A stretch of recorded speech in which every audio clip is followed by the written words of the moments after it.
Hi friends! Today I'm going to be doing another episode of Create This Book. Here's my copy.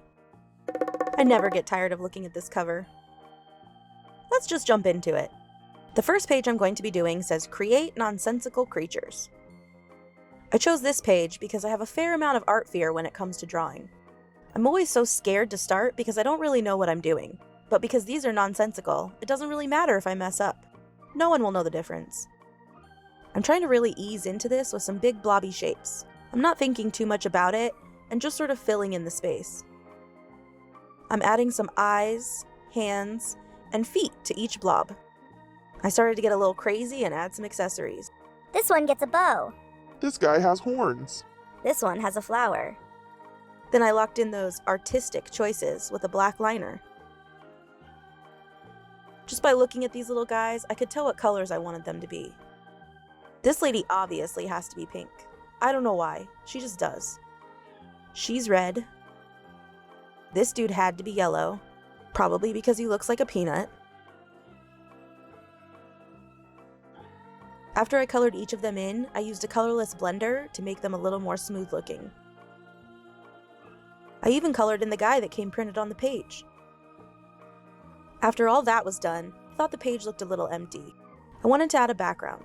But what to add? They all look like they're in various stages of excitement about something. What if they're all in an event? Watching something? Like a sports game? But they're all kind of floating in space, so they need something to stand on, like bleachers. They're creatures on bleachers. Some of them might be about to fall off of bleachers. It's still not really obvious what's going on here, but I didn't have room to add any banners saying things like, "Go team," or "Score big." So instead I added some confetti. Listen, I don't know. I don't plan ahead very well. But at this sports game, they shoot confetti to root their team on. I added a couple of pendants in where I could and colored in the confetti, bleachers, and background. Then they got the final touch, little highlights in their eyes. They each have their own little personality and story of what's going on. This lady is all about good sportsmanship and roots for both teams. She's just there to be seen. He got dragged along and doesn't want to be there. He's just happy to be a part of something. Her boyfriend is on the team and he always makes her come and watch. This guy is the only one actually interested in the game. He just saw the hot dog vendor. He secretly roots for the other team. Overall, I really like this page. It's a good warm-up. Really gets those art juices flowing. Ugh, that sounds gross. The next page I'm going to do is this one that says Create Straight Lines. Make a design using only straight lines. This instantly made me think of stained glass. Even though I'm pretty sure stained glass isn't made strictly using straight lines, but it's already in my head, so I'm going to go with it. Then I decided I wanted to do something that you wouldn't typically associate with classical stained glass. And that obviously meant a chameleon. I sketched out a little cam buddy and then used a straight edge to redo the design in straight lines. My straight edge is a giant popsicle stick because I didn't feel like going on a hunt for a ruler. I also somehow had it in my mind that my lines couldn't just end in the middle of space. They could only end when they ran into another line. Again, not sure that's actually a thing with stained glass, but any reason to overcomplicate something. I finally finished planning it all out and moved on to the liner. You might be wondering why I drew this on separate sheets of paper. When I was thinking of stained glass, I knew I wanted to use watercolor because I thought it would look more translucent and glass-like. I didn't want the watercolor to bleed through and curl up a bunch of pages. When I actually started to paint, I had a small heart attack when the paper turned pink. Way to go, dummy. It's just the poster board you're using as a background. After adding some paper towels underneath, let's try that again. I don't really know how to watercolor in any sort of artistic way, so we're just randomly slapping some colors on and hoping for the best. And after spending centuries overthinking the placement of every line, I still didn't plan out the tail very well. It's supposed to look like that little spiral that chameleons curl their tails into, but it sort of just looks like a butt hump. I tried to work in smaller sections and let the paper dry a bit before moving on because I was afraid of all the colors blending together into one giant muddy mess. When it was all filled in, I let it dry almost completely, then put it under some heavy books to finish drying overnight so it would be mostly flat and easier to put in the book. The watercolor sort of dulled the black lines, so I went back over them, and I thickened them up a little bit so they would stand out more. I think it looks so much better now. Then I glued it into the book with a glue stick. Here it is completed.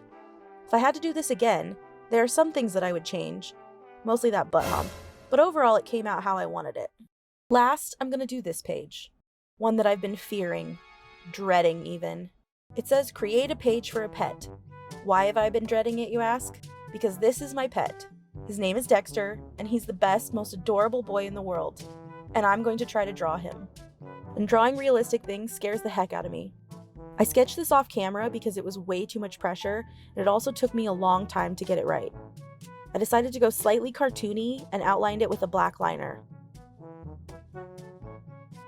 Oh my god, he looks like a pig! Don't panic, just follow the plan. If it comes out terrible, we'll just delete this footage and pretend it never existed. Next, I'm drawing these wavy floating triangles all over the background. See, I'm drawing the inspiration from Dexter's most famous picture. My sister snapped this picture when she was throwing Doritos to him. She posted it on Reddit. People made all these edits with his ears as Doritos, and gifs with Doritos flying by him, so you can see that I really need to do him justice. I agonized forever on how to color this in, and decided to use markers to stay with the cartoony vibe. I started with his brown ears and his dark nose because those are the most obvious. Then I said a little prayer and added some shadows to him.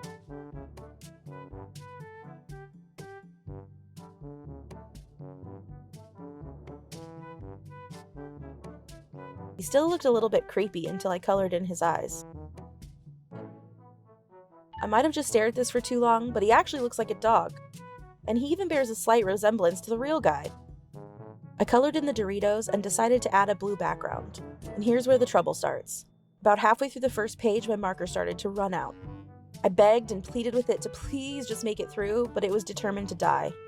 So then I picked a color pretty close, but a little bit darker, and spent a long time trying to even it out with more layers and a clear blender.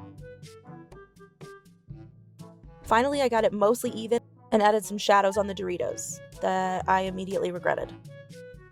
But it's finally done, and taking into account how apprehensive I was to do this page, I genuinely love it and I'm so happy with it. What a great page to end on.